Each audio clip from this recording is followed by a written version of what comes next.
We now have joining us live from the UAE, Dr. Nicola Perovic. Welcome, Dr. Nicola. Okay, first question for you. What factors should job seekers from developing countries consider when joining the global labor force?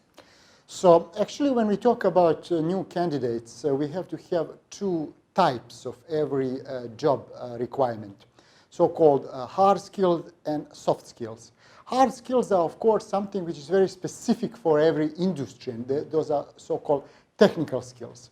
These days, very important is the knowledge about all digital technologies, like, for example, in digital marketing. But when we talk about soft skills, I would like to say that candidates have to be open-minded. They have to be more flexible. They have to be ready to switch from one occupation to another occupation. And also, very, very important is to be culturally intelligent. What do I mean by that?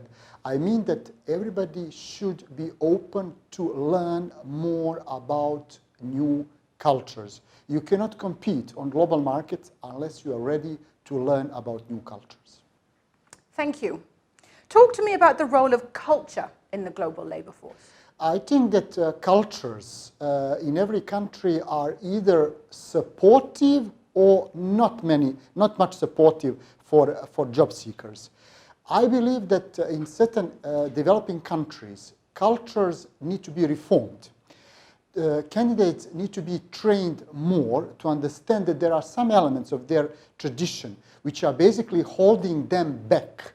They need to be more flexible. They need to be ready to a better adoption of new skills. Like I said before, digital marketing, digital technologies.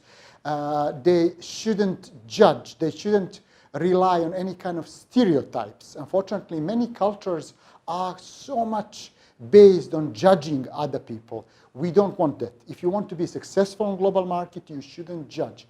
You should be more supportive. You should create a culture which is great for innovation and entrepreneurship. In the future, we are talking about opening new companies. Unfortunately, many people have lost jobs because of Covid-19 crisis, which means that we need to have new companies. Cultures have to be more supportive for innovation and entrepreneurship. Governments, especially developing countries, have to be aware when their cultures need to be reformed. And finally, can you outline for me some of the critical factors affecting developing countries? Well, very important is trade deficit in many countries. You know, they need to have more export. They need to have better conditions how to attract more foreign direct investments. They need to be more transparent. We need to have more freedom and more democracy. I know that is a big challenge. Because of this COVID-19 crisis, many nationalities are becoming more, I cannot say socialist, but they are becoming more collective societies because they want to depend more on their governments. But new situation of the world after COVID-19 crisis will mean that you need to compete more and to compete better. So you need to understand what are your key drivers which are specific for every developing country.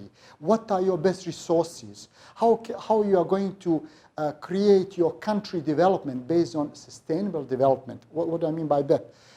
Having respect for profit, but also for people and the environment, for the planet.